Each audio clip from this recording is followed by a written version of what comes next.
second biggest monkey head I've ever seen. I used to be an adventurer like you. Then I took an arrow in the knee. The definition of insanity.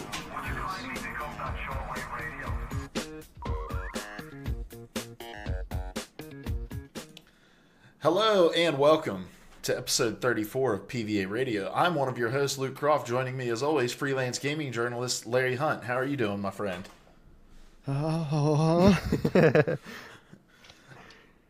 He's caught off guard. It's not true. April Fools.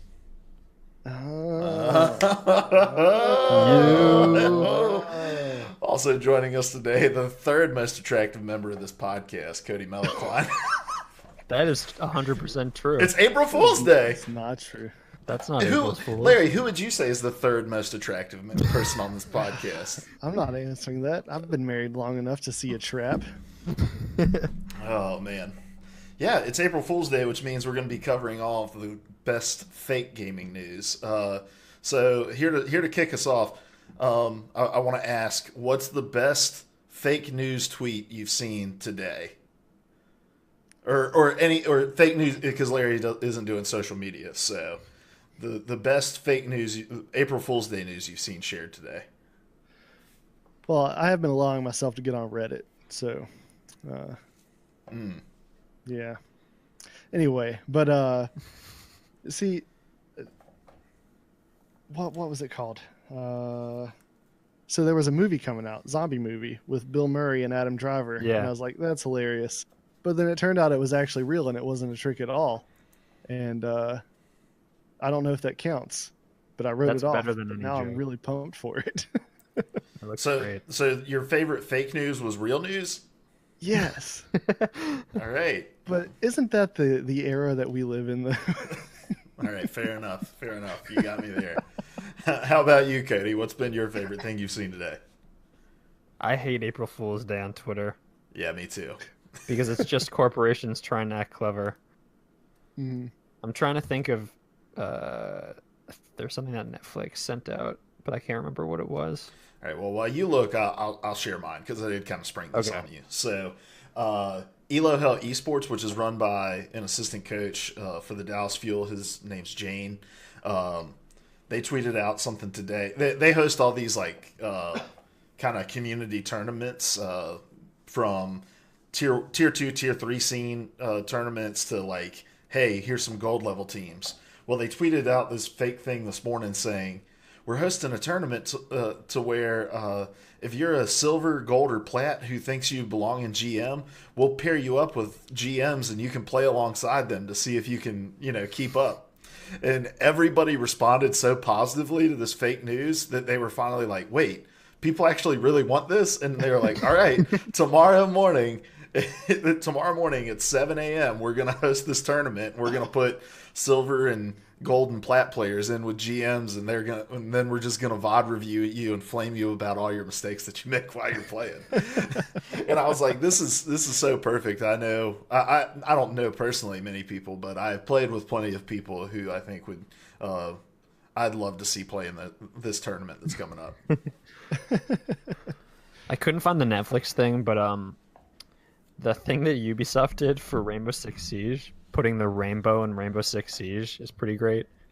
It's not even like a joke. They're legitimately doing it for like a week. They're just making everything in Rainbow Six Siege like pink with unicorns and rainbows, which is just amazing. Like universally, or are they just changing like one map? I think it's like if you do the quick play. Oh, okay. Quick play maps, which is what I play. But the trailer's hilarious. It's just so fun. Ah, so Cody is a filthy casual. Oh, I'm a filthy casual.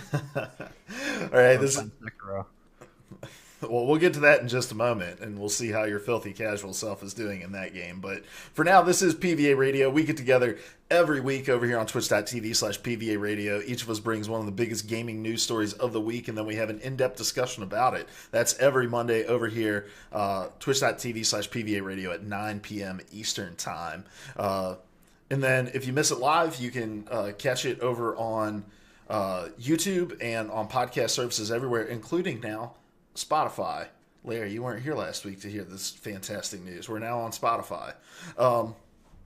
So go follow us wherever you can find you can find us, and leave us a review, and we'd love to hear from you. All right, housekeeping. Let's see. Sorry guys, I feel a little off my game tonight. I don't know what's up. I think I was like kind of racing the clock. Not racing the clock. I was watching the clock, and this is the beginning of the stream. Broken Decimal, welcome. So me and my wife were rewatching Game of Thrones before the next season starts, and she's been asking for like a month. Hey, can we start going back through it? And I was like, I've just been pushing it off because I'm not much one to really rewatch things. But finally this weekend, she was like, all right, let's start watching Game of Thrones. And I was like, we are not going to be able to watch all these seasons in the next 2 weeks. We're already halfway through season 2, so we binge hard, and so I had to pull myself away from it in order to come do the stream. So I'm feeling a bit frazzled right now, but that's all right. So housekeeping here at the top. We are doing a lot more streaming over here. I'm still working out what the actual like show schedule is looking like, but we are doing a couple cool things. We've been playing through The Division, doing song requests while we're playing. We've been doing some would you rather questions while we're playing that have been a lot of fun. And then also I'm starting to gather some VODs for a show called Gold Reviews Gold, where I will take, oh my gosh, the chat is just showing up in the dead center of dude, this stream is so scuffed. All right, let me take that off there. Anyway, gathering some VODs to Overwatch VODs to review on a show called Gold Reviews Gold. But also, I have been just playing Overwatch on stream, and after a couple games, I'll go back, pull the VOD up, and review my own games live as well. So, doing a lot of cool stuff over here. We're going to be rolling out some more stuff as time goes on, as we get some stuff figured out. But make sure you follow us over here, twitch.tv/PvA Radio, and you'll know all of you'll get to see all those shows when they're live. All right, enough of that, guys. What have you been playing? Let's start with you, Cody. Switched it. Debated, bamboozled. Just all sorts of messing with us. I'm pretty much playing the same stuff I was playing last week. So Division 2 and Sekiro. I'm level 13 in the Division. Just slowly working my way through that. And one thing I didn't mention last time is it feels like every time one of these games launches, these games of service launches, I just like, and I guess I'm mainly thinking about Destiny here. There's just like a complete dearth of content, and I like level up to max level within like a week. And at least from what I'm playing so far in the Division, it seems like the ramp is a lot steadier, and there's just a lot of stuff in this game. I don't know, it's largely repetitive, but there's a lot of stuff in the game, which credit where credit's due. Like, on the one hand, for me, that's cool, right? Like, you buy a game that has all this content, but then as you're playing it and knowing how these games go, it's like, man, this is just a grind that's ultimately not going to matter, because I'm going to start getting new equipment, and like you're playing these games for the end game. And so I feel like that ramp, while you call it steady, I may call it a slog of some sorts. Like, the gameplay itself is fun and the missions are fun, but that mentality of knowing, like, I'm playing to ultimately make all this shit I'm gathering obsolete. Like, I just don't play that back way. of the mind. I've never been someone who I enjoy the ramp. I don't really like the end game is what it is, and I'm sure it'll be fun. But I don't know. I'm taking it slowly, so that may be why I'm enjoying a little bit more. But I don't know. I'm enjoying shooting random people in DC. Oh my gosh! Out of context quotes. Don't clip that. That's what this game is. That is true. I will give you that. They make it clear in the intro video. Do you have a gun? Did your neighbor have a gun? Sorry, that's a whole other conversation. But other than that, I've been playing Sekiro and failing horribly over and over again. I think I've played that game for like 9 hours, and I've faced 2 bosses. um, the rest have been mini bosses and just like getting my ass handed to me. But I feel like I'm getting better.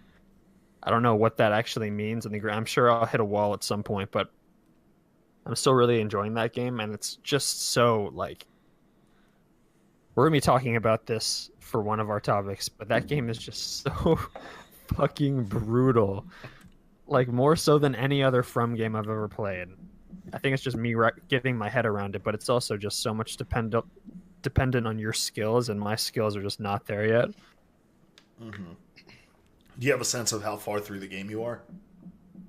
No, I think I was hearing an estimate of like 30 to 40 hours to complete, but I'm sure there's side stuff, and depends on how well you can face off against bosses per every life.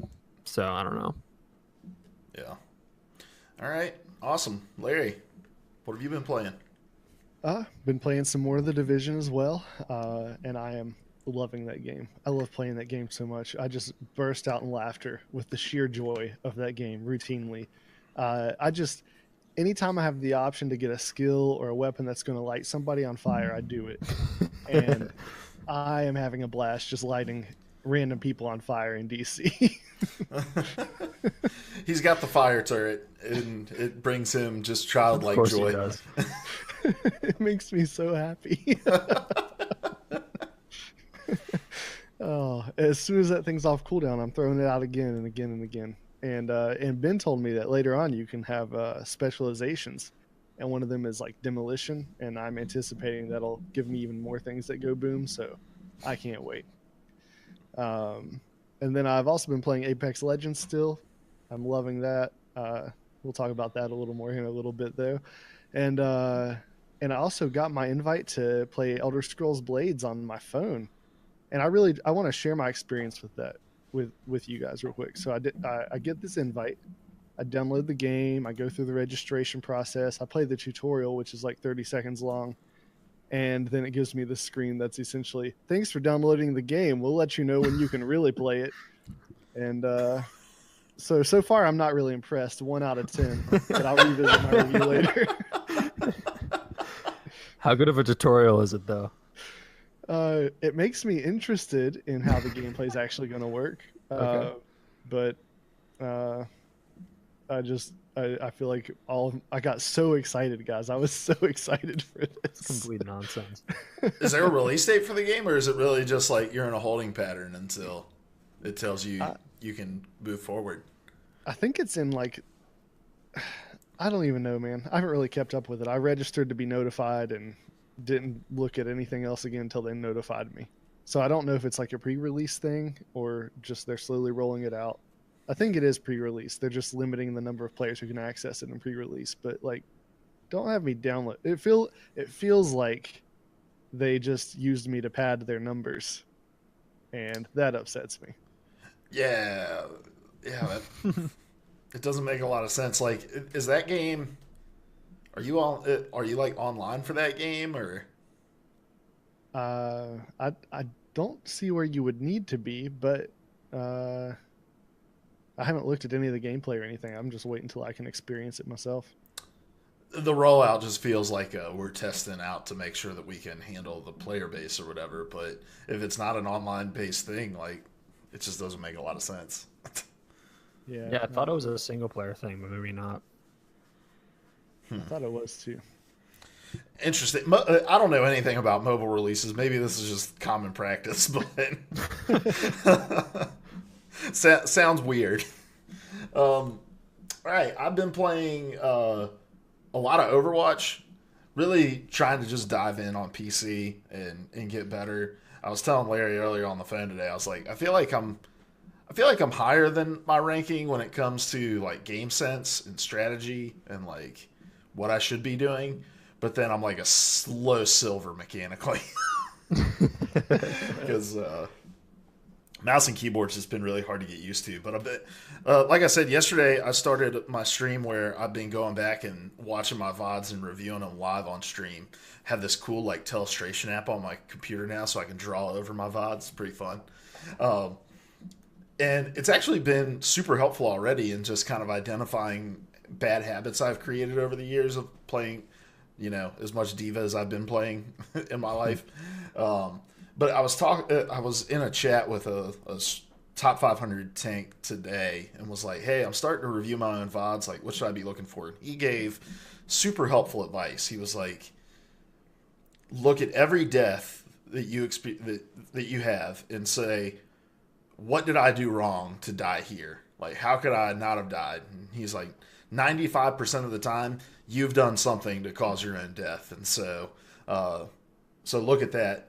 And to me, like, and what I've been saying as I'm reviewing the VODs is the people I'm playing with aren't going to change. Like, if I'm in gold, I'm always going to be playing with gold, and I can't just expect them to get better overnight. So all of my VOD review pretty much focuses exclusively on, like, how can I improve? How can I make my team better? Because that's the only way I'm going to be able to climb. So it's been a fun exercise just for my own personal enrichment, but I think it's also pretty fun television to watch if you're an Overwatch player and you want to kind of sit through and see how somebody thinks through things, and maybe you can pick up on bad habits you've created over time as well. So, and then I've been playing Smash Brothers, which I've never been a big like fighting game guy, and I buy Smash Brothers because my wife is a big Smash fan, and she kicks my ass in it all the time.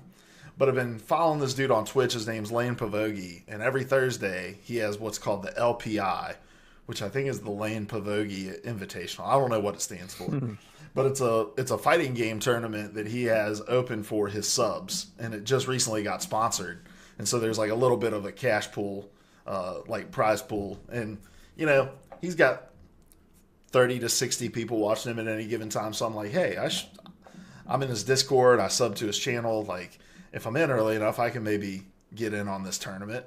So I was asking his chat, I was like, hey, who should I try to main? And they were like, really? In this?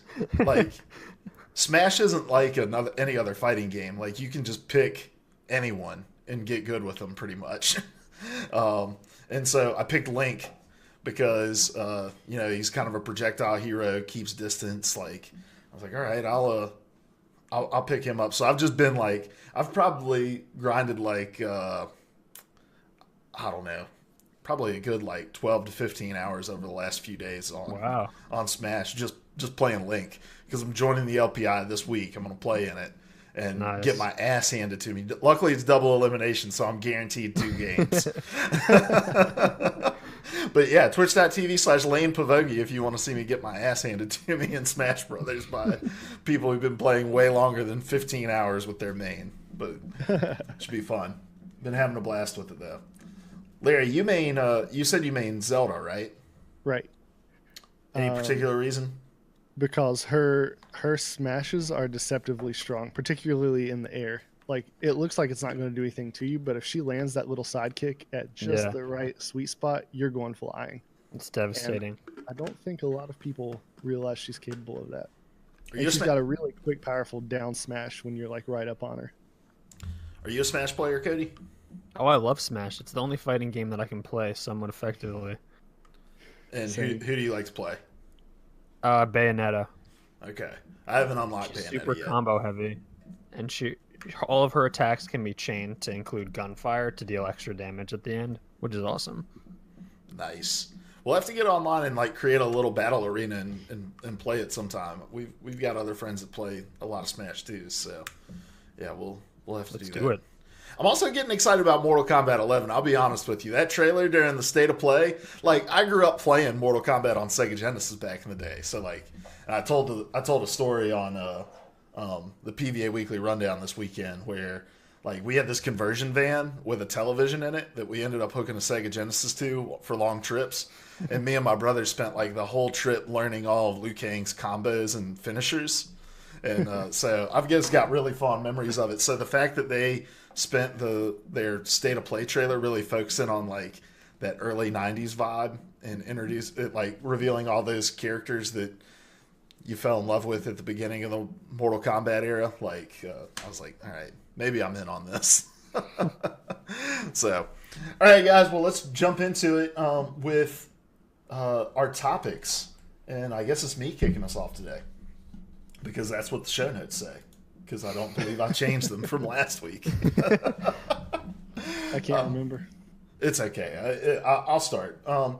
And I want to talk a little bit about Sekiro. Is it Sekiro or Sekiro? Cody, I've heard you say it both ways. It's Sekiro. Sekiro. I've heard it both ways.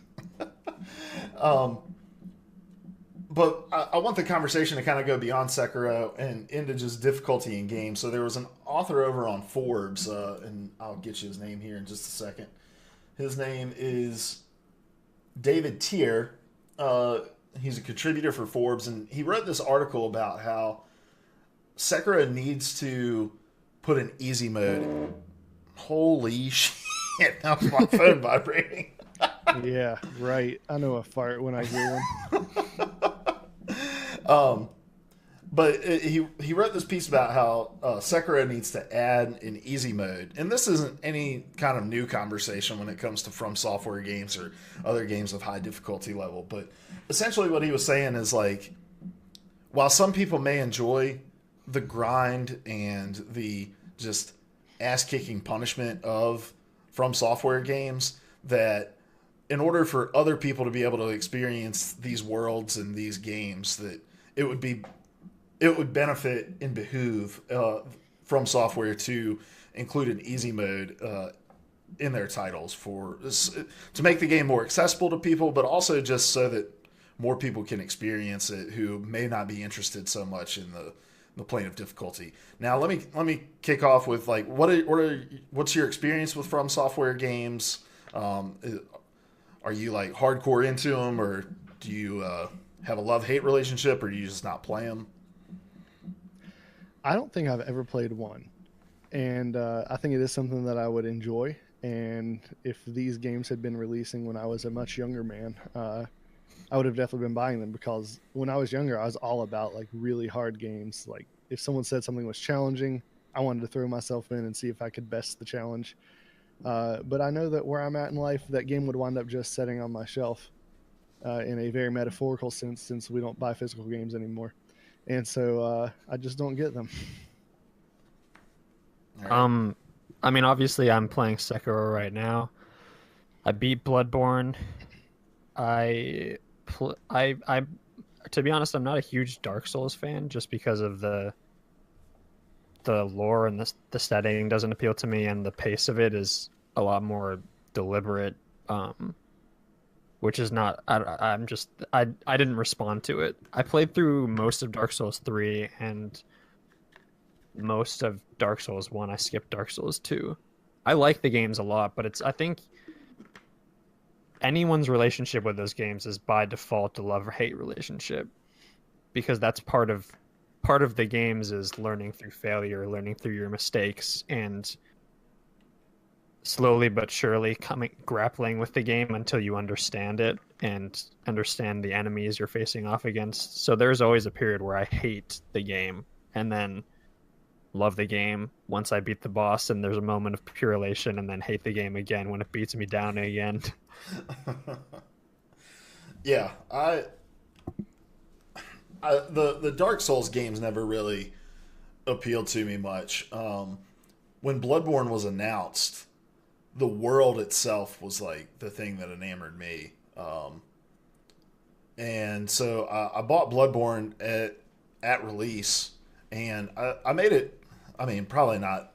I made it further than I made it in any other Souls game. Which I played Dark Souls 1 like way after it came out at the end of the 360 era, and ended up like, I think I beat the first boss and then just never went back to it because I was like, I'm not really feeling this. But with Bloodborne, it was that the game just got so challenging, and so I didn't include it in the what have I been playing this week because it was short lived. But I tried jumping back into Bloodborne, and it was funny. Like I had been watching some streamers play Sekiro, and Lauren watched me. Lauren was in the living room while I was watching one, and she was like, "What is this game?" I was like, "It's Sekiro. It's like Bloodborne or Dark Souls." And she was like, "Bloodborne?" I was like, "It's that really, really hard game I tried to play that one time." And she said, "Oh, yeah."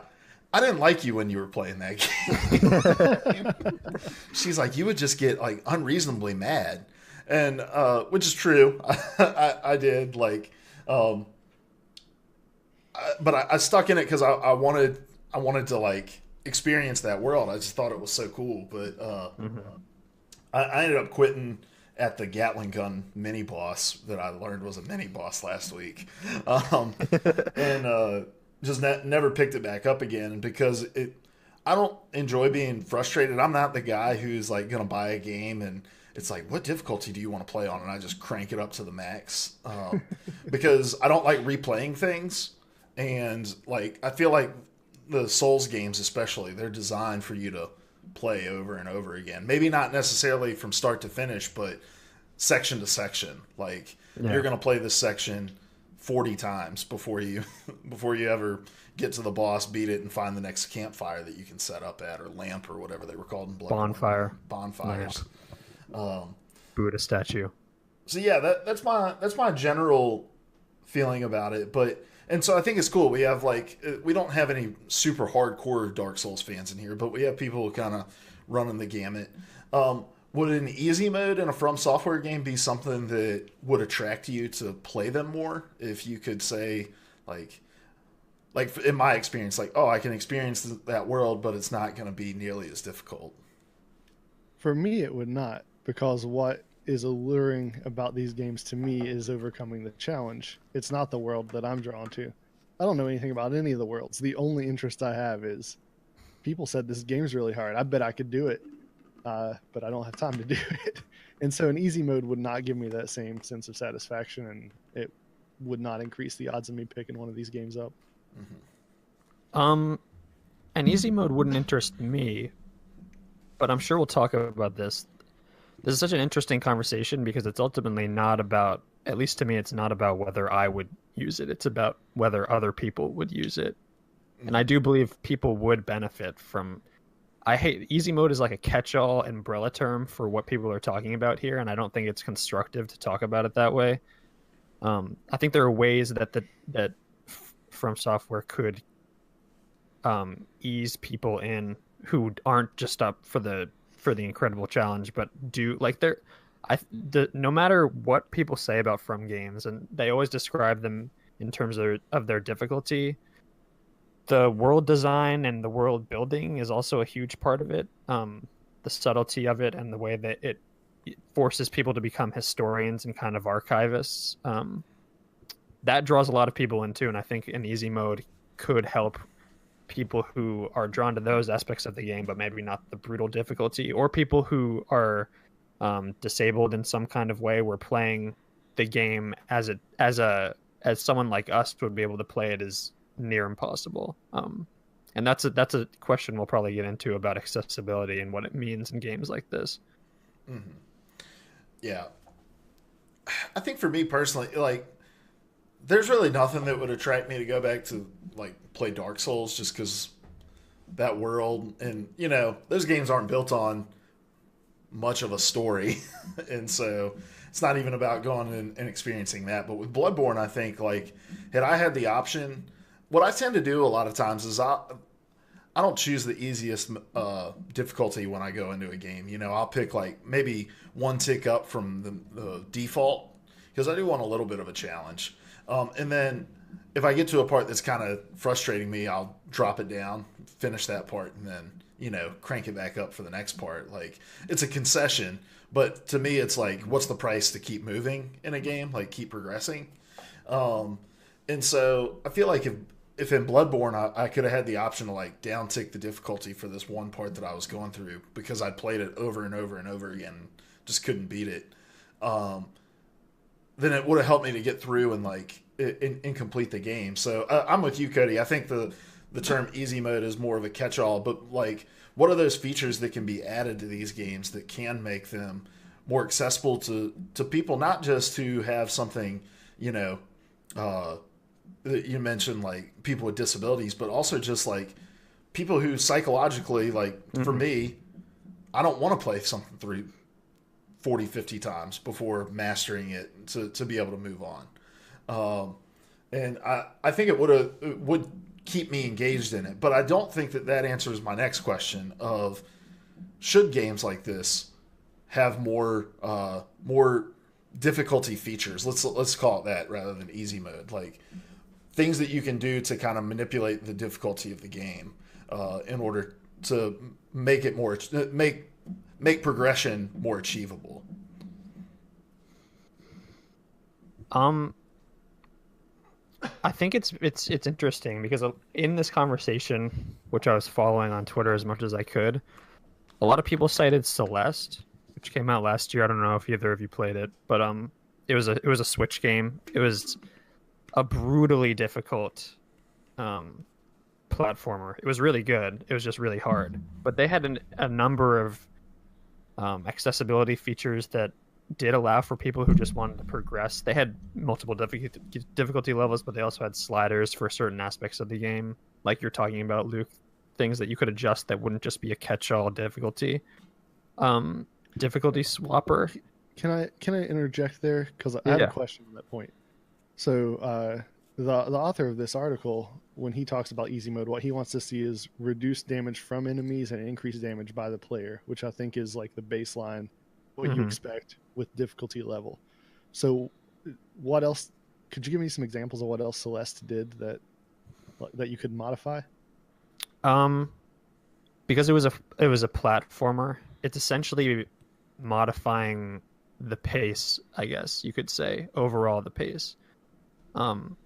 What I would say the equivalent of that in a Bloodborne or a Dark Souls would be somehow this would require a lot of work on From's part, so I can never see them really doing this, but those games are all about animations and like understanding and reading animations, but so somehow either slowing those down or modifying them to make them either more readable or easier for the player to react to.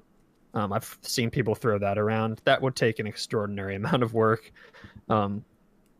especially in something like Sekiro, which is so fast. So I think there is a place for this kind of stuff. I would hesitate to make it like what you were saying, Luke, where you can drop down at any moment. I personally don't think that belongs in a Dark Souls game. I think you either choose easy mode and kind of stick with it, or you choose the normal mode and you kind of remain with it, because the whole point of the game is if you're having a tough time with one part, you learn to overcome it, and those lessons carry over to whatever your next challenge is, and you kind of slowly build up your skill ceiling. If that makes sense. Mm-hmm. Yeah. And I did play Celeste, and I beat Celeste actually. Yeah. And I didn't use any of those difficulty features. But the difference with Celeste was like it throws you back into it so quickly, and it's just a screen. Like you're getting from one end of the screen to the next, and there were some like actual runs that you had to make or whatever. But for the most part, it was. And if you died, you just immediately respawned. Whereas like you lose progression in Souls games if you die, right? Like you lose all the whatever you're collecting, and unless you retrieve it, that stuff is and if you die before you can even get back to it, like you lose all of that. And so with Celeste, I felt like I was getting better at it as I went through, and that I wasn't losing much when I died. Like the cost of dying was so low, whereas in Souls it's just not that way. Like dying costs you quite a bit, and so the lesson you're learning is rather expensive, not just in in-game currency, but also just in time. Like, yeah. And that's my thing is like, I think I played Bloodborne. I think the main reason I stopped was just like, I was like, I just played 4 hours of this game and am no further than I was at the start. And, one thing he keeps talking about here is like respecting the player. And I think Larry probably knows what I'm about to say. Like, I think there's nothing more respectful of somebody than to respect their time. And if I've spent money on your game and I'm dedicating the time to play your game, I think the most you can do is respect me with some sort of progression within your game in the time that I sit down. And when I look back and saw that I had put 4 hours into a game and I was no further into that game than when I started. Like, maybe I couldn't have consciously said that at the time, but looking back on it, I'm just like, that's kind of disrespectful of the people who are dedicating their time to engaging with your product. And so, and now I'm like, man, I spent all this money on a game I'm never going to go back to because it doesn't respect me enough to give me some way of overcoming this outside of just the get good meme, which is the big thing in the in Soulsborne games. Is just like, well, if you can't get past something, you need to be better at something. And while I understand the sentiment, and I get that players take, a level of pride in overcoming those things, for me, it's like, well, I'd love to make it to the end of the game that I paid for, So I'm on the complete extreme opposite end as far as how I feel about this. I really despised this article. The sarcasm in the last paragraph is what really drove me over the edge into I hate what I just read rather than I just disagree with it. So for me, and as I hear you talk, it kind of shifts me a little bit because now I see this reframed, I see it reframed in the old, is the art created about the person receiving the art, or is it about the person creating the art? Right. So, I see your perspective of respecting my time because I paid for the game, but from the perspective of the people making the game, if they wanted, I don't know if you read through the Ian Hamilton tweet thread, but he talks about the distinction between what they wanted to make, what a developer wants to make, and how they didn't set out to create a game with a high skill level, but a game that was about enjoying the feeling of success through persistence. And so when you shift to an easy mode, you completely change that dynamic. It's not the same product. And I don't know. So I disagree that like an artist is responsible to create the experience that you want to have, which is what I hear with the respecting my time and the repeated respect the player. The quote that really burned me up was when he talked about how the gamer cannot be trusted with their own gameplay experience. From Software didn't set out to create the experience that the author of this article wanted, and I think that's so I strongly disagree that like it should be just all games should have an easy mode and have ways to adjust difficulty for a player because they want it. The only place where I see this as a legitimate argument is in the arena of accessibility. And I'm willing to hear the conversation there for sure. And I recognize that at the end of the day, that would accomplish the same thing that the people that just want an easier experience want. And in fact, the article, it felt like it just touched on that and tried to make it about that. But at the end of the day, the article wasn't about that. The article was about that Dave Thier having easier go at these games. And I just don't think that from... Oh, I believe Is he lagging out? Yeah, I think he lagged out on us a little bit. We'll see. I don't know if you heard my conclusion, but I'm done. You're back. What was your conclusion? That hold on, I'm closing the article and hopefully it'll help me out here. That Dave Thier touched on accessibility and in some ways tried to make his article about that, but the brunt of the article wasn't about that. It was about that Dave Thier wants an easier From Software experience, and at the end of the day, I just don't think that From owes that to him. Yeah, I think ultimately I'm probably somewhere in between you guys. This is a really complicated conversation, I think, primarily because we've already kind of addressed several threads that are part of this conversation.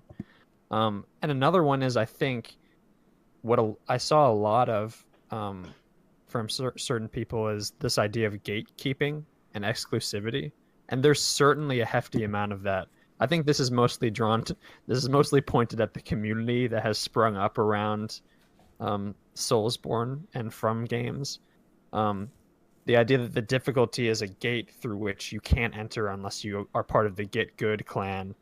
And it's for certain people who I think would enjoy the world of a Bloodborne or a Sekiro, or another great example is Cuphead. People who would enjoy the art and design of Cuphead, but for whom the design of the game was just a gate past which you can't advance.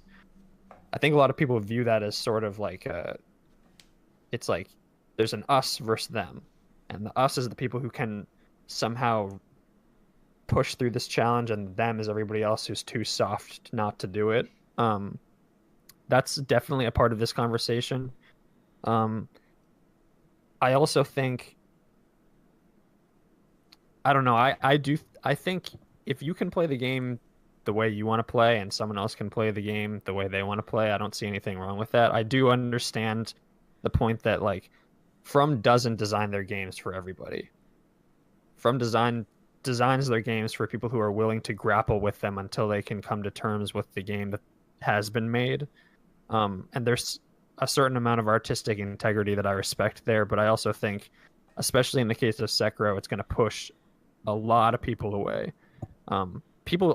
You always hear things about people like, oh, this is the one I'm going to try. I was going to try Bloodborne. I was going to try Sekiro, and they just bounce off of it. Kind of like you, Luke. You got into Bloodborne for a certain amount of time, but just bounced off of it eventually. From has been doing that and is willing to risk that in favor of the people who do somehow learn to get on their wavelength and work through it. And I do respect that to a certain amount, but I do also think there are so many more people who would enjoy these games if there was an option to be able to kind of limit that frustration. And if I can still play the game that I want to play, which is the brutally difficult version, I don't see why I can't have someone else playing it on a little bit easier difficulty. Cuphead managed to do that to a certain extent, I guess, but not as effectively as Celeste. Yeah. And to be clear, I'm not defending it from the perspective of players like wanting to be like, well, if you're not as good as me, you shouldn't be able to play. I'm only defending it from the perspective of, if From doesn't want to make it, then I don't think I should have any animosity toward them.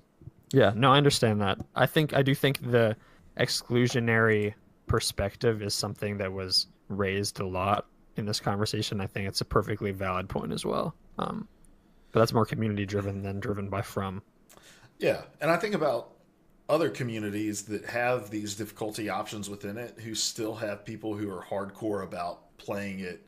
I think about like Halo, right? Like Larry, you're one of those guys with Halo. Like you play it on Legendary and get all the skulls. Like and that is a subsection of the Halo community that takes their niche very, very seriously within it. And so it's like these places can, and I'm sure that there are gatekeepers in that community who say, well, if you don't play it on this, if you play it on the default difficulty, yada, yada, yada, then you're not really playing Halo. Like, those gatekeepers are going to exist everywhere. But the point being that audience gets served regardless of whether or not other modes exist. And they will find their place in those games. Like, and so I can get on board with the argument of like you can't force From to make something that they don't want to make, but I just don't understand why you wouldn't want to make it. I understand like the art of it and this idea of, you know, you're struggling through the experience and you're learning through persistence and those sorts of things. But if the game is so hard for me that I end up quitting after a substantial amount of time of giving it a go, then there's a difficulty through which I can persist through and get that same exact lesson, right? Like, if there's an option directly underneath the difficulty I'm playing on in Bloodborne that allows me to get past that boss after dying 10 times rather than 50, have I not still learned through persistence? Like, to me, it's just a way of like more gracefully stating the get good mentality, which I do think is not a super healthy way of looking at your game, of like, because you do end up stiff arming away like people who really do need these things for accessibility reasons. Like saying you're not making your game for everyone, but the difficulty of the game gets people who want to learn through persistence but just can't for like legitimate reasons within themselves. Like, it's gatekeeping for the sake of gatekeeping, and to me, like, I can't get on board with that part. Like, so I don't know. I came into this topic thinking like I fall somewhere in the middle, but the more I talk through it, the more I'm just like, I feel like there should be options available to make this game more approachable for people across a bevy of reasons. Yeah, I was going to say the whole succeed through persistence. At the end of the day, that is just another way of saying get good. Yeah. But that kind of is the issue. That's what they set out to make. And I don't know what you change difficulty wise to still have that feeling. Well, I guess I don't know. it doesn't seem the same to me that okay, I'm frustrated, I can give up and go easier. I don't know that you could still walk away from that with the I persisted and succeeded, you know? Mm-hmm. So I'm coming down on From side just because I fundamentally don't see how you accomplish what they're trying to accomplish while also making it an easier experience.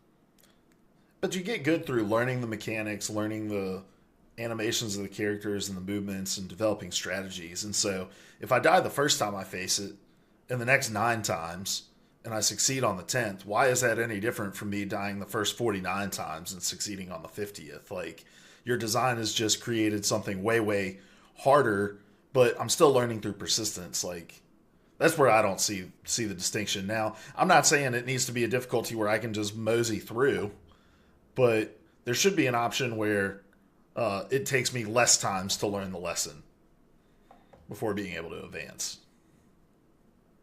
Yeah, I don't know. In my mind, it's like comparing a marathon to a 5K, and I don't know if that makes any sense.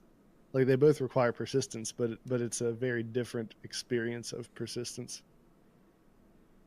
But yeah, I see your side. I just I don't agree. I think it's also worth out pointing of the out. norm on this podcast. It's also worth pointing out. I think the reason this article might ring more true with Sekiro is that as difficult as it might be to believe, there have been safeguards or like optional things you can do in Dark Souls and Bloodborne to make the experience somewhat easier. You could summon NPC characters who could help you in Dark Souls and Bloodborne. You can't do that in Sekiro. You could grind souls to up your attributes, like vitality, dexterity, strength, to kind of push through a more difficult enemy. So you're at least dishing out more damage, even if you are getting hit the same amount of times. Or you could increase your vitality to kind of take more hits, even if you are taking the same amount of damage. All of that has been taken out of Sekiro, essentially. There are still ways to increase your attributes, but it's ultimately on you. So I think these articles have been written for a lot of From's games, but I think it's probably ringing more true for a lot of people in this case. And I think that I liked the idea that you could opt in. If you're having a tough time, you could opt in and call in an NPC or call in another player. There were some I tried to stay away from that, but there were some times where I just had to do it, and I ended up. It was still difficult, but I could push through it with a friendly player, and those were actually some pretty memorable experiences because we'd triumph over the boss, and then we'd both wave as the person disappeared into their own realm. So I think things like that could be implemented in games like this to kind of mitigate the challenge, or at least as much as you can. Yeah, I do want to make safeguards. I do want to make one more point, and then we can move on because this topic has taken much longer than I thought it was going to. And that is that I do think there is a unique way in which people can experience these games. I've just decided, like, I'm not spending my money on these games anymore, but I love watching people play them. And, like, so I've been watching a couple different streamers playing Sekiro, and while it's not me that's accomplishing the big boss battle, it's like when I'm watching somebody and I'm invested in it and I've seen them do it 30 times and they finally succeed on the 31st time, like it's not quite the same feeling, but you still get a similar sense of like that excitement and that sense of overcoming. And so I do think that being able to watch other people play these games does add a level of like being able to experience the art of the game but not personally feeling the frustration of playing it. So, all right. Well, let's move on. Larry, what is your topic? So my topic is about Apex Legends. So I guess it's been a couple weeks now since they released their Battle Pass. And I bought it because mainly I want to support Respawn because I love them. I want them to succeed. But I'm not real impressed with the Battle Pass. Have you guys had a chance to look through the Battle Pass, see what it has to offer? And if so, what do you think about it? I think as far as Battle Passes go, it is on the weaker side, leaning towards the weakest that I have seen Battle Royales implement, outside of maybe like PUBG's. But I felt like it was a little uninspired. And yeah, like I guess the only other battle passes I've really interacted with are Fortnite's, and I've bought a couple Fortnite battle passes because I think what you will about Fortnite, but the cosmetic stuff is normally pretty interesting, and the progression system is interesting as well, like where you kind of unlock stuff via XP and then you unlock other stuff based on achievements that you accomplish. So I think they're done super, super well because there's a lot of diverse content within it. There's a ton of like skins and stuff that visually alters the game as you're playing it. Whereas this game, it was like one skin outside of the 3 you unlock at the beginning. Yeah. And then as far as character skins, that's it. Everything else is like banners and stat trackers and a bunch of other shit I don't care about. Like, so yeah, felt like they kind of and the fact that they didn't just like include the main character, like the new character in it as well. Mm-hmm. Like, it could have been better executed, I feel like. Yeah, I looked at it for a little bit. It's just disappointing that for everything else, Respawn has done to kind of move the genre forward and help evolve battle royales. This was the one area that they didn't really do that. It's just kind of phoning it in. So you get, for listeners who might not know, you get 3 skins right out of the gates, and you can unlock another character skin, but it is way deep into the battle pass before you get to that. And the skins themselves are cool, but they're not like very complex. They're more or less just another paint job on your character. Like they aren't on par with some of the legendary skins that you can unlock in the base game even, I don't believe. And then there are a lot of weapon skins, and that's pretty cool. But then the rest of it's like stat trackers. I don't think stat trackers have any business being in something like that. That's just a silly thing to put behind the play wall or the paywall. Like just yeah. I would have liked to see more skins. If the skins are going to be that simple, like I'd like to see if the skins are going to be that simple, I'd like to see every character get a skin, because there wasn't a whole lot of effort put into this. That may not be an okay thing for me to say, but that's how I feel when I look at them. And if you're only going to have a handful of skins, they should be pretty standout skins. Mm-hmm. So right now I feel like they've just given us a grind without much reason to grind. So my next question is, what does it take to lock someone into the grind? Is it enough to just have a grind, or does there need to be a better reason? I think for some people, like, just having a grind matters. Like, if it's a game that they already enjoy, like Apex, like, I don't think just having a grind in and of itself is ever going to attract a solid enough player base. But if it's a game that people enjoy, and then you just dangle a carrot regardless of how, tiny or possibly rotten the carrot is. There's going to be people that chase it. However, like, this is such a crowded space right now, and like Cody said, Apex, for all intents and purposes, seemed to be the one who was getting it the most right in the beginning. Like, these games live and die by the engagement that they can draw out of the players moving forward. And the fact that this kind of released, and I don't feel like I've heard much else about it, and I think we were all kind of saying, like, oh man, well, when Season 1 drops of Apex, it's going to, you know, that excitement's going to bounce right back up. And look, I monitor that based off of, like, Twitch viewership and how many articles I'm seeing on GameSpot that are, like, mixed into their news about how to do this and how to do that, how to find this, how to unlock that. Like, are there any... you can probably give more color to this, Leary, but as far as unlocking it, is it all just based on time you play, or are there some achievement-based things as well? So that's one of the big disappointments. There is not like a challenge system. Like, that's what I was anticipating, and really what I was most excited about was like having the challenges like you have in Fortnite, right? Yeah. To earn extra experience. So it's not purely time, but it is the same experience system as you level up in the base way in the game.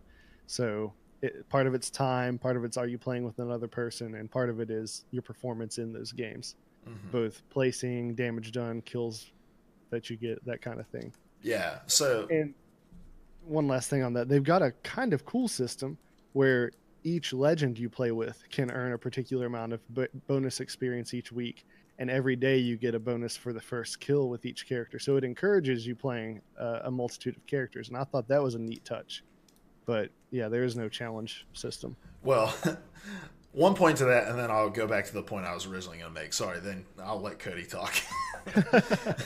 To that point, like, I feel like Apex kind of has to encourage people to play multiple characters, because every single thing you can unlock is based individually.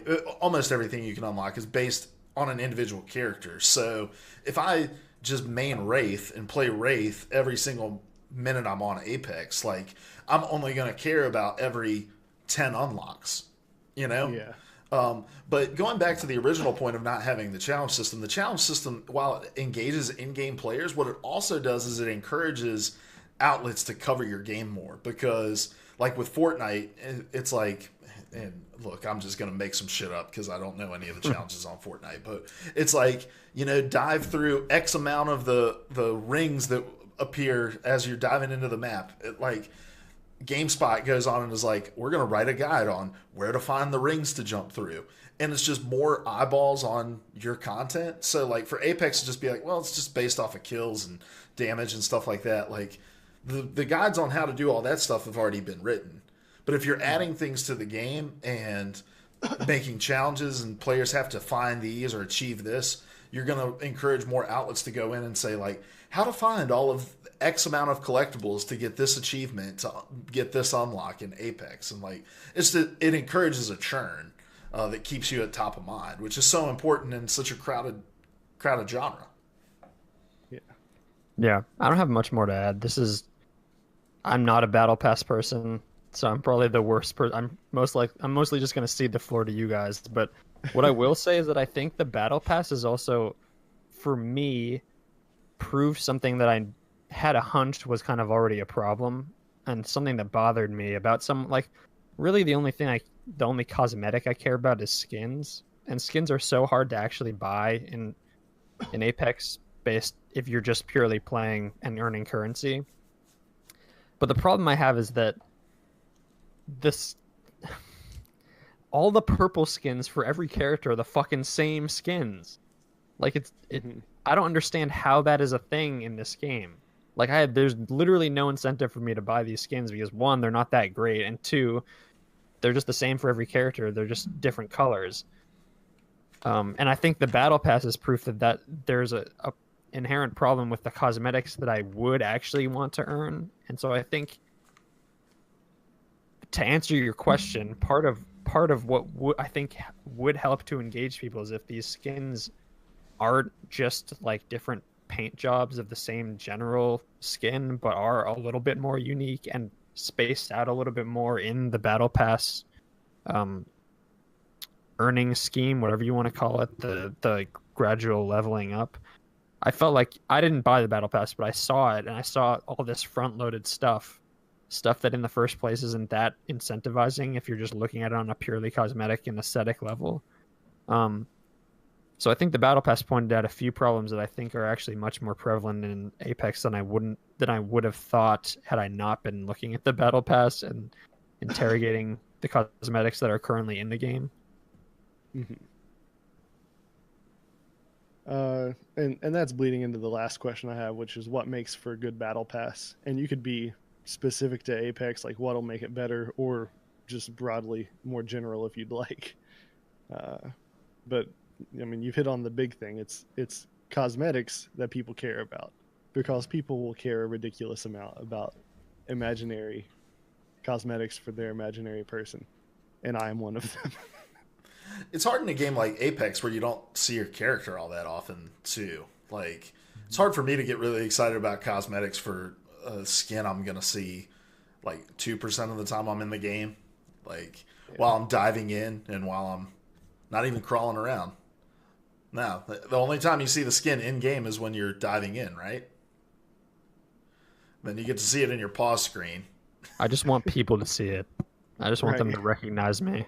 But I think your battle pass is more about getting how to keep players engaged, and I think more than anything they can offer as rewards, it's about the challenge system and, you know, giving people concrete objectives that they're trying to accomplish. I think is more important. I think that's how Fortnite has succeeded, honestly, because each and every week you turn on the game and it's not a totally different game, but it's a different game in the sense of like, okay, well, these are my challenges for this week.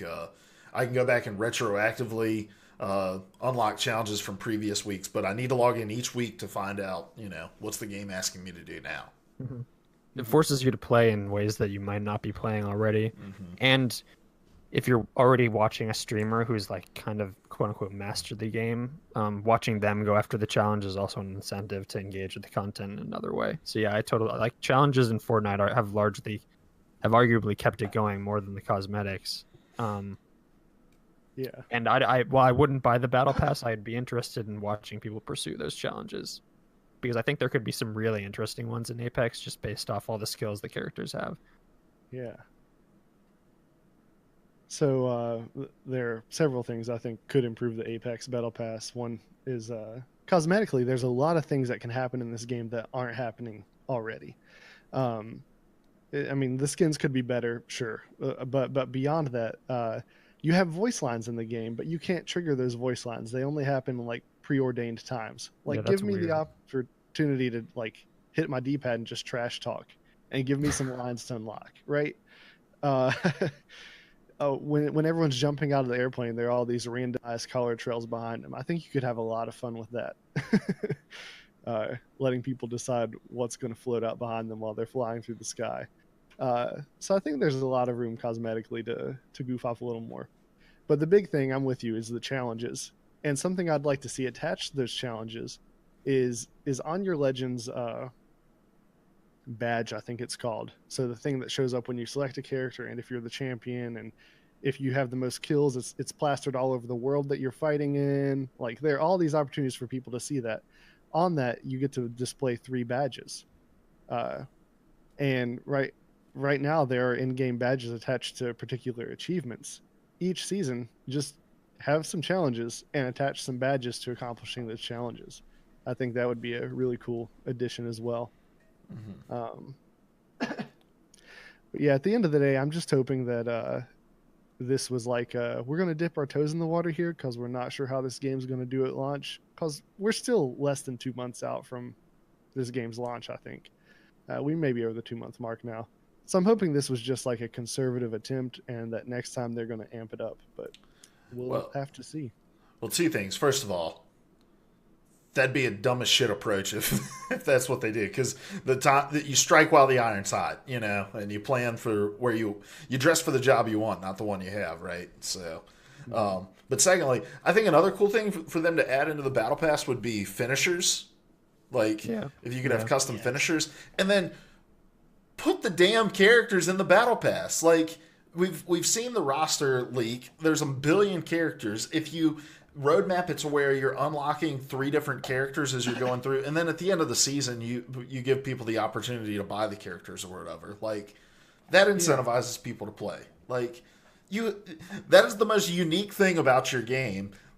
Use it to your advantage. Leverage it, not just for the little influx of cash that you can get, but for the constant engagement. And maybe they're linked to challenges. Maybe they're not necessarily linked to, reaching level 25, 50, 75 of the battle pass or whatever. But just like, hey, you accomplish these 3 things and you get, whatever, octane, and you unlock, you achieve these 3 things, the next character. Like, leverage it. And with each character having such unique personality, that lends itself to getting the kind of challenges that you would do to unlock that character. Yeah, definitely. Like, get 50 kills with explosives or something like that, and you unlock octane. You can do things like that. It keeps people coming back.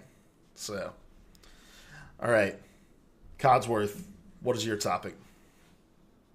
My topic is all about Borderlands 3, which was recently revealed finally after much anticipation and much talk at a pretty, I think subpar would be putting it kindly, presentation by Gearbox.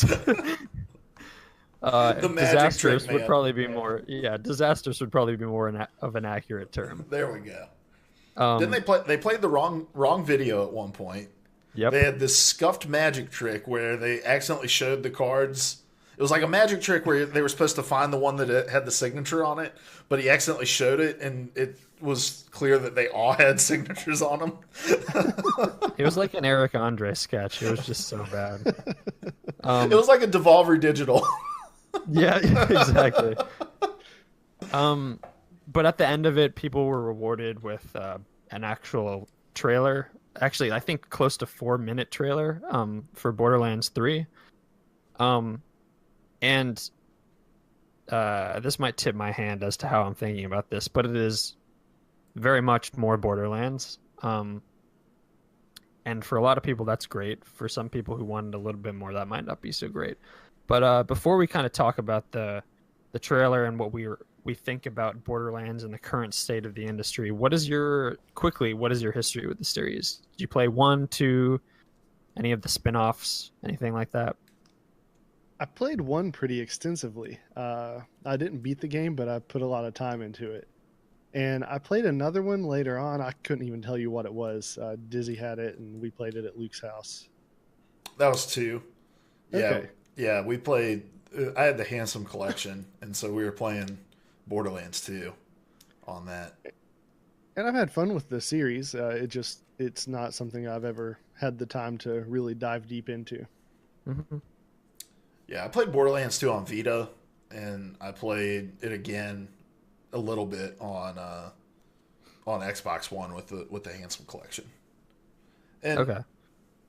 Yeah, I don't even think I beat it on Vita because it ran like shit, but I played quite a bit of it on Vita because it was the only game I had at the time.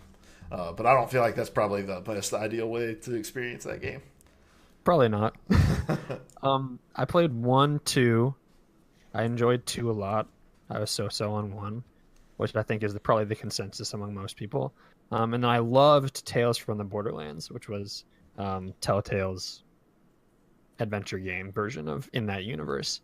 So I have a connection. I like the world, and I like the sense of humor, despite like how immature and ridiculous it can be. But what I'm really interested in about this game is kind of twofold. 1, its place as a sequel, but also 2, its place in the industry now. Because I think those 2 are both teetering on the edge of not satisfying either longtime fans or new players. Because it's been, when did the second game come out? Like 2000. It was 11 or 12, right? 2012, I think. And then they released like the pre-sequel after that. Yeah. But the last mainline entry was around 2012. But I guess based on your based on your experience with the games and based on the trailer, which granted is just a trailer, but it was almost 4 minutes of footage. What do you think about what we've seen in the game so far? What do you think? Is it just more of the same? Is that fine, or is it offering something new, do you think? It looks a lot like more of the same to me. It's a bigger cast of characters, it seems, and that's good for this game. Do you want me to get into its place in the industry question yet, or is that we can bridge all this stuff, whatever you want to do? It's gonna be a fucking madhouse. It's Borderlands. So it looks like more of the same, and I hope that that's not the case, because I don't think this is a good time for that to happen. Although it is sort of the original looter shooter. Looter shooters are in a lot different place, a much different place. Loot shooters. I added an in there. It's all good. They're in a much different place. They're much more social things these days. Whereas Borderlands was a much more like go through the campaign kind of experience. And there's space for that, right? The Division is like that, but the Division also has a much stronger social element. So they've got to step it up in the social sphere. But also, I don't know, they're going to struggle with a similar thing as Apex Legends, where you've got distinct characters, and a lot of the modern loot shooter is getting gear for my particular character that's going to change how my character looks. And historically, these characters were like pretty preordained in their appearance, and so your only real loot is like gear, but the armor doesn't like have a cosmetic effect. It's just stat effects. Yeah, it does look like more of the same. Now we haven't gotten many gameplay details on it, so it looks, I think, can be pretty deceiving. And I think that I think that Gearbox has to understand, and I don't think that you just spend 7 years developing the same exact game that you put out 7 years ago. I think that they have to see how this landscape has changed and understand that there are things that have to be included in this game to keep players coming back to it. And it can't just be like, oh, well, we just love existing in this world. I mean, it's back to the same thing we were saying with Apex. Like, you have to give players a sense of progression, and this world that kind of develops as time goes on, even if that's just in like how Destiny does it with like your weekly legendary strikes and stuff like you come in and there's a chance to get better loot and those sorts of things. So while it looks like more of the same, I'm hesitant to make any kind of judgment that it is more of the same, because I think like if we've learned anything from Telltale, it's that like you can only make the cel shaded art style look so good. And so I think that's part of the reason that this looks the same, is because it's just like that art style is somewhat limited. But I think we've also learned that like I think we're also going to learn with this, like another thing they focused on was like four player split screen co-op, which is something that was really big with Borderlands 2. But if that's like their big social selling point within it, I think we're gonna learn a real harsh. Larry's gonna learn a real harsh lesson about the state of split screen co-op. Joke's on you! I refuse to learn. Which is why he will never play Dark Souls. Exactly, he will never get good. Yeah, I think I don't know. A lot looks largely the same, and I think that probably has a lot to do with the fact that Borderlands is a pretty strong identity in terms of its tone and in terms of its appearance. I think you can say what you want about the art style, but I think because of the art style, Borderlands 1 and Borderlands 2 still actually hold up visually, because it's just such a distinct art style. It's something that ages pretty well. And there were hints in the trailer of things that are clearly new for the series or will be an increased focus in this one. It seems there was a lot of emphasis placed on vehicles and new vehicles. There's like a cool hovercraft thing. They showed a variety of locations that don't seem to be entirely on one planet. There's a big cityscape and there's a swamp. So, and there's an emphasis on worlds in the interstitial titles. And then they're doubling down on the thing that's always made those games great, which is the personality of weapons, which I think goes to your point, Larry. Those games they've never been focused on customizing your character's appearance, but you can emphasize personality through the skills you choose, the skill trees, and the guns you choose to use. And so it's been over a billion guns. Yeah, that's a time-honored tradition in Borderlands trailers, like a bajillion guns. They have guns that walk, apparently. They have guns that are giant mechs. Your mileage may vary on both of those, but it is something different, at least. But I think, for me, I largely saw a series whose appeal, to me at least, has kind of grown a little stale. And I don't know if that's just me personally having aged out of the series or 2 years ago and kind of wanting to see something really different. Again, it's a trailer, so you can only judge so much. But I am interested, and Larry, you kind of referred to this. Borderlands, at the time it came out, was really arguably the first of these kind of loot shooters. And obviously since then that genre has become the de facto form of kind of like games as services, and has evolved way past what Borderlands was. So do you think, you kind of already tipped your hand a little bit, Larry, but do you think Borderlands 3, which is likely coming out in the next year or so, do you think it's coming out at the wrong time in the industry, the right time, maybe because it's offering a little bit of a different take on that genre? I don't think that I'll feel confident in answering that question until we see whether this is more of the same or if they have made some significant changes. Because if it is more of the same, I do think that this is a wrong time for them to do this, and I don't expect it to go well. But I'm wrong all the time, so who knows? Yeah.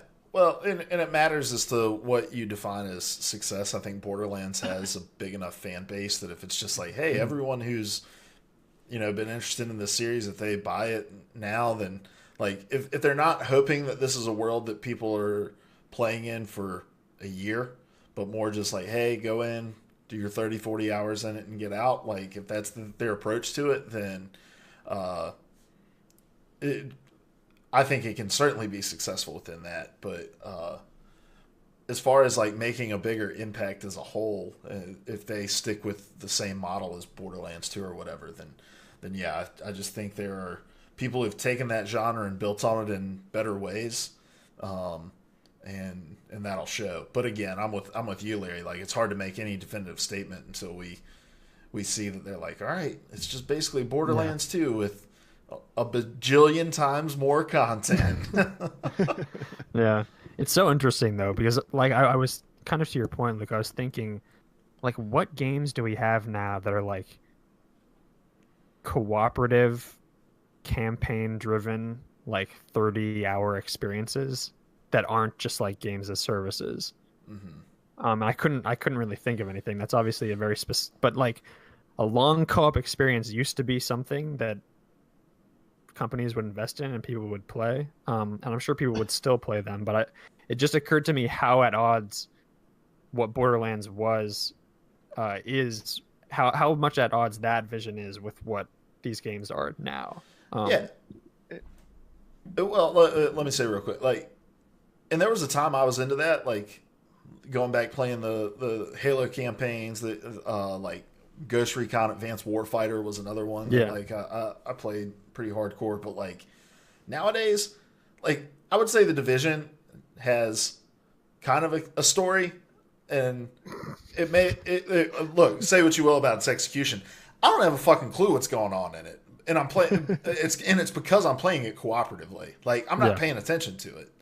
I'm enjoying my time playing with friends. Like so, in a game like Borderlands, that's like constantly hitting you with jokes and like the dialogue is very like has a lot of character to it. Like, it's all going to be lost on me in a game like that because I'm really just focused on playing with my friends. Like, the cooperative experience has evolved for me to be a social time to catch up with people I don't get to talk to as often as I would like.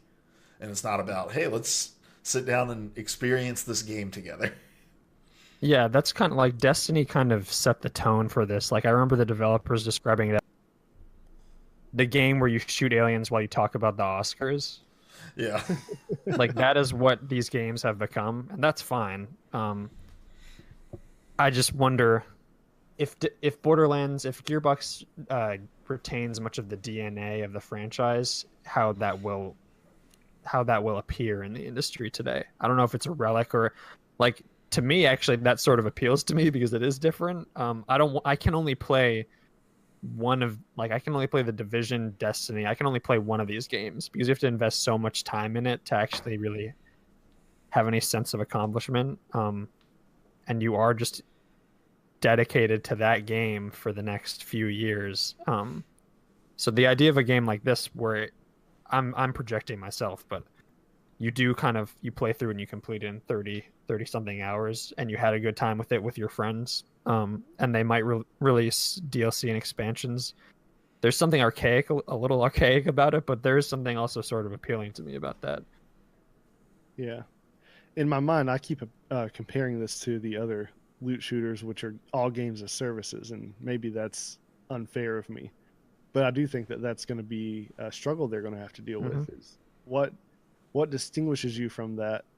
And I think a lot of it's going to come down to the perception more than the reality. And what I mean by that is, will it be talked about as a game that's lost in the past, or will it be talked about as a game that has that classic feel, you know?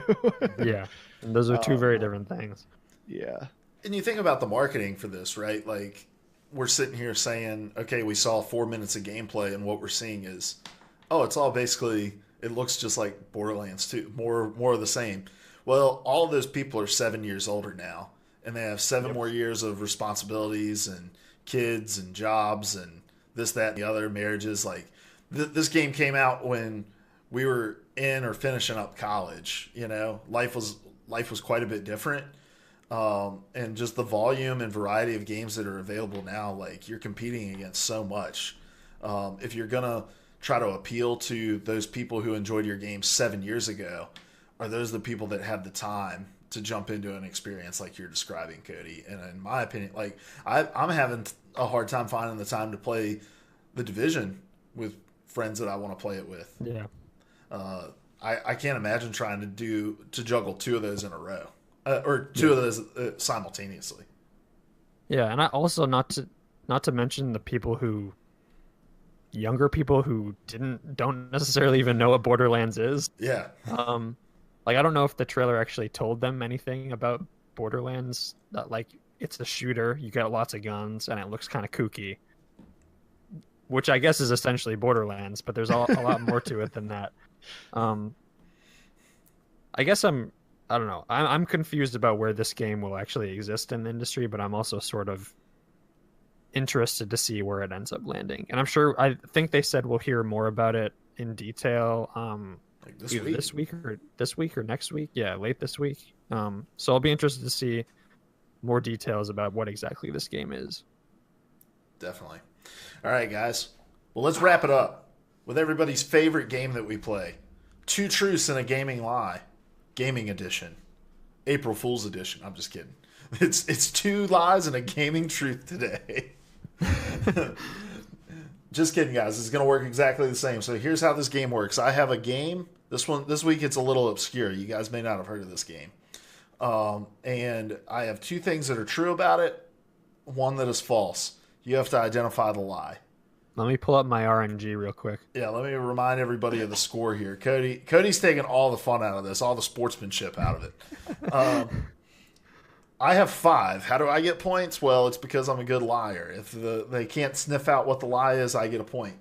Cody has 2 points, and Larry has yet to make it on the board. All right? This week, a little game called The Last of Us. I don't know if you've heard of it. Is that an indie game? Yes, made by a little indie studio called Naughty Dog. I think I've heard of them. In a hostile post-pandemic world, Joel and Ellie, brought together by desperate circumstances, must rely on each other to survive a brutal journey across what remains of the United States. All right, great game. Larry played the opening on a 12-hour stream that we did, and he was moved to tears. I don't think he was moved to tears, but he was moved emotionally. I would have been moved to tears if I didn't know what was coming. That's true. All right, here we go. The fall section of the game was supposed to have several additional scenes, but they had to be scrapped as voice actor Troy Baker developed a cyst on his vocal cord, which put him out of commission for 3 weeks. The creators forewent making the scenes for the sake of time and budget. Number 2. Joel's birth date is presumably September 26th. Number 3. The game was originally supposed to end with Joel and Ellie arriving in a safe zone in San Francisco, but this was scrapped as the game's creators saw this as too ideal. All right, so we have Troy Baker developing Assist, Joel's birth date, or the game ending in San Francisco. Cody, we're going to start with you. Which of these is the gaming lie? I'm up first. Yeah. Let me quickly consult the Oracle. He's taking all the fun out of this game. No, I'm actually gonna choose this myself. So the first one is the vocal cyst. The second one is Joel's presumably about a birthday. Yep. And the third one is safe zone ending. I'm just gonna go with the birthday. All right. So he's going with number 2. He doesn't believe Joel's birthday is September 26th. Oh, it just seems so weird. Larry. I'm going to go with number 3, the safe zone. It just doesn't, for that to even be considered for the ending, the story had to be way different at some point, I feel like. All right. And the winner this week is me again. Yet again. I'm too good, guys. I'm too good. So, the fall section was actually supposed to have additional scenes in it. That part is true, but they weren't scrapped due to Troy Baker developing Assist. It was just the project was getting super out of scope and they had to make cuts. Joel's birth date is presumably on September 26th. The reason for it is a newspaper is shown in the opening scene, which is his birthday, where his daughter gives him the watch, correct? Yes. And the date on the newspaper is September 26th. Got it. Okay. The game was originally supposed to end in San Francisco, but they scrapped it because it was too ideal. I don't really have anything to add to that. But, yeah, guys, I'm really good at this game. You guys really suck. So I'll try to pick I'll try to pick a more well-known game next week. 2.5 truths and half a lie. Yeah. Well, I mean, all lies have a seed of truth within them, correct? That hasn't been the case so far with this game. All right. I was fed misinformation. Got to keep you on your toes. All right, let's get out of here. Who are you? Where can we find you, Larry? Let's start with you. I'm Larry. You can find me on Twitter at LarryHuntsZombies. LARHUNTS Zombies. And I'm still not back to regularly tweeting, but you will see sporadic things show up. I did tweet about my presidential campaign, Hunt 2020, Abolish the Sun. All right, Cody. I'm Cody. You can find me on Twitter at ProElectioneer. I think I'm probably going to be tweeting more. I'm going to try to more regularly tweet stuff that I'm writing and working on. So expect a little bit more about that.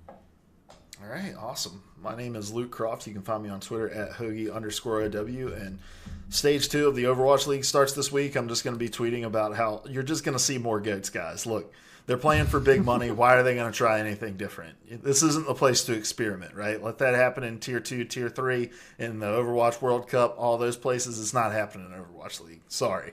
Get over it.